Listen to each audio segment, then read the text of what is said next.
My son Rich has asked me to post on YouTube some video of the Cobra replica that I'm building, so I thought I might give you a little tour of it. Here is the chassis with the drivetrain all installed, and let's take a little closer look. We'll go up here further. We'll start up front. This is the driver's side disc brake, and that's with a Coney shock, and that's located in the well right behind the radiator. The radiator was an interesting install. Had to run tubing from the back of the radiator to the engine block, and then back from the engine block back to the radiator. While I'm up here, this is the air handling system for the Cobra, and it's a pretty complex thing. You can just barely see the air filter down at the bottom, and this comes off the top of the head of the engine. All cars have an oil filter of some sort, and one of the deals in this is that we needed to relocate the oil filter to get it out of the way of the headers. And there is the oil filter down there, complete with its reload hardware, and it's on a custom mount that I fabricated to span between two sides of the passenger side front of the engine. Here's an overview of the engine bay with its Ford Coyote 5-liter engine in it. Not all the wiring is completed at this point in time, but this engine will generate about 400 horsepower at the wheels. Coming up the driver's side, this is an area that's given me some fits and starts. On the bottom left there, you'll see the clutch mechanism, which is a rocker that pulls back and forth on the cable to activate the clutch. Then these two things down here are the brake master cylinders, one for the front and one for the rear. And you can see a lot of the electrical connections, including the fuse box down there, are in this very small section, and it's tight working. And back here, this is an interesting button. This is the crash safety valve. If you have a high impact crash and create a lot of inertia, this valve will shut off the fuel pump back in the trunk of the car so that any fire does not spread from leaking fuel. And this device over here is the pressure regulator for the electronic fuel injection, and has a return line that takes fuel back to the tank that is not used by the fuel injector. The idea is to maintain a constant pressure of fuel being fed to the injection mechanism. Any excess pressure is registered on this gauge right here, allows the valve to open and the fuel to return. On this side over here, tucked in underneath the dashboard, is the computer. And you can see there are three large connections. Well, you can only see two of them, but there are three that receive all the information from the car, send it to the computer, and adjusts how the car is running. This red thing up here is a DC power takeoff that I installed, and the wire going through there is the clock, so the clock runs 24 hours a day. Let's walk around the other side. Then look at the other side.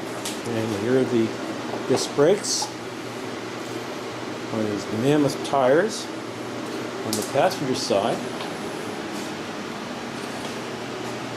And this motor here is going to be for the windshield wipers. Again, I need to make a custom mount. I made the bracket behind it, and putting the computer underneath the dashboard made it a little difficult for this installation, but I've got it in there. These are the exhaust pipes coming off the engine, and I'm still waiting for the J pipes to arrive, which will connect these exhaust headers to the true exhaust pipe with the muffler and the oxygen sensor for the environmental pollution compliance. Now we're coming up into the cockpit. You can see the wiring spaghetti here behind the dashboard. And I've got to get this all straightened out. It is a bit of a mystery, believe me. And then coming into the cockpit, you have the glove compartment, and then my dashboard. I mounted the dashboard permanently yesterday. And ordinarily these buttons down here, these buttons and switches, would be up on the dashboard, but I painted some aluminum stock, L stock, drilled half-inch holes and installed all the switches, the indicator lights for the turn signals, the hazard light, high and low beams, and then a couple of extra switches. Plus I got my windshield wiper switch down there. This is the tunnel over the transmission with the gearbox and the shifter. It's manual transmission. Emergency brake down there, and then this is the footwell for the passenger. I have not installed the carpeting down there yet, but yesterday I did put in the safety seat belts. These are 5-point seat belts. I probably only used 4 points on it. Rear tires are back here, very big tires. And then back here we have the trunk, where I have installed the battery, and where I'm keeping all my spare parts for electrical connections for the time being. And you can see that the seat belts are bolted down strongly to the frame, right behind the rear cockpit wall. And this fitting right down here will be for the extension pole of the roll bar, and the roll bar will attach right up here by the safety belts to that point there, and then to the point outside the rear compartment. The fuel tank is located underneath this area here, and I have installed the fuel filter and the fuel pump alongside another bracket that I made, which is right behind this wall, right about there. Coming up on the driver's side, again the rear suspension, and I'm not going to try to crawl in there. This was a job to put in this rear axle. It was a big piece of work. That's a heavy thing. It weighs about 200 pounds, and I had to get it in there single-handedly. Took me all day to do it. And then up here into the driver's compartment, beautiful steering wheel and the Factory 5 emblem. And that pretty much concludes the tour so far of what I've done in the car.